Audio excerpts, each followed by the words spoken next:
जिंद जान पाकिस्तान जी, जिसले काल मिले सारिया ने इकट्ठा हो जाना, पूरा भरपूर है। कल जदों तक आवाम रही है उन्नी देर तक न खोतियां की जरूरत नहीं हुई बगैरतां दी किहो जी हरकत करन, क्योंकि उन्होंने पता लग जाना सी कि दिन नूं अगर जे कुछ हुंदा ते की आवाम ने आना सी। आवाम देखना तुसीं तुहाडे पिछे कैसी आवाम सारी इकट्ठी हुंदी।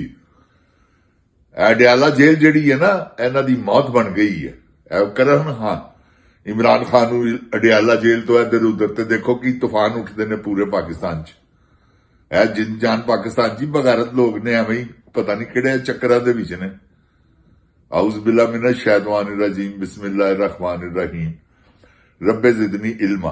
अल्लाह ताला मेरे इल्म में इजाफा फरमा और मुझे सच बोलने की तौफीक दे। अस्सलाम वालेकुम जिन जान पाकिस्तान जी। ओए गोली क्यों चलाई हो जिन जान पाकिस्तान जी? एडे बुज़दिल ने, एडे बुज़दिल ने कि मैं तुहानू बयान नहीं कर सकता। खुदा दी कसम, इन्हां दी बुज़दिली दी इंतहा देखो कि इन्हां ने कल किस वेले हमला किया रात नूं, जिसले अद्धी तो ज्यादा सारी आवाम तो घर चली गई। उत्थे तो सिर्फ ज्यादा से ज्यादा 150 बंदा मेरा हिसाब नाल जो मैं देखिया, तो बंदा ही कोई नहीं गा। तो इन्होंने आके ऑपरेशन शुरू कर दिता। ज्यादा से ज्यादा 200 होएगा, इस तो अगे कोई बंदा नहीं। कोई वड्डियां वो तो जिसले है सन उसले इन्हां दी जरूरत ही नहीं हुई। जिन जान पाकिस्तान जी, ये भी एक जरूरत का काम है।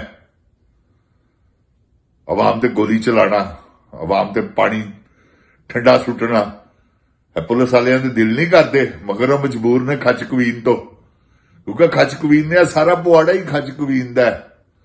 वजीर आजम बनन टुर पई है। असल कीड़ा वड़ गया है ना जिहड़ा वजीर आजम वाला प्रोटोकॉल देख लेने ना उन्हें, किस तरह मुल्कां दे विच की इज्जतां हुंदियां। जिन जान पाकिस्तान जी उन्हें देख लिया है। बड़ी वड्डी तुहानू दस्सिया वा ईवल जीनियस है, शैतानी कम दी एडी वड्डी कि देखो ना तुसीं उन्हें रिवायत कड्ढी गए ने वीडियो बनाने दी। होर इहदे तो इलावा वीडियो किन्ने उस तो पहले तो कसी असीं सुनिया ही नहीं सी कि गंदी वीडियो भी बनदी पाकिस्तान च। जो अगर किसी ने बनाई है किसी को ब्लैकमेल करने वास्ते, वो एक अलग गल है। मुल्की सतह के उत्ते आके इस्तेमाल करना है नहायत नजायज काम है। तो इन्होंने किया किन्ना ने खच क्वीन विद टोला कली तो कर नहीं सकती। परवेज रशीद ओदा देखो ना तुसी क्लिप्स यूट्यूब ते पिया है, कोई शलवार ला के तो की उन्हें हरकतां शुरू कीतियां तुहाडे सामने ही है। तो यह सारे गंदे लोग ने, बगैरत लोग ने। जिन जान पाकिस्तान जी उही इन्होंने तकरीरां लिख के देने वाला, तो उही इहदे कोलों खच कवीन कोलों जो करवा रहे जी करवा रहे जी नाल उहदे गलत मशवरियां ते अमल कर रही है। तो उन्हें अखीर पकड़ जाना है। यह गल मेरी याद रखना, यह हिल नहीं सकती। किथे हिलेगी, किथे जाएगी? जिन जान पाकिस्तान जी रस्ता ही कोई नहीं गा। मैं तुहानू हकीकत कह रहा, कोई रस्ता नहीं गा। यदि मौत हुण ਇਹਦੇ चार चफेरे मंडला रही है।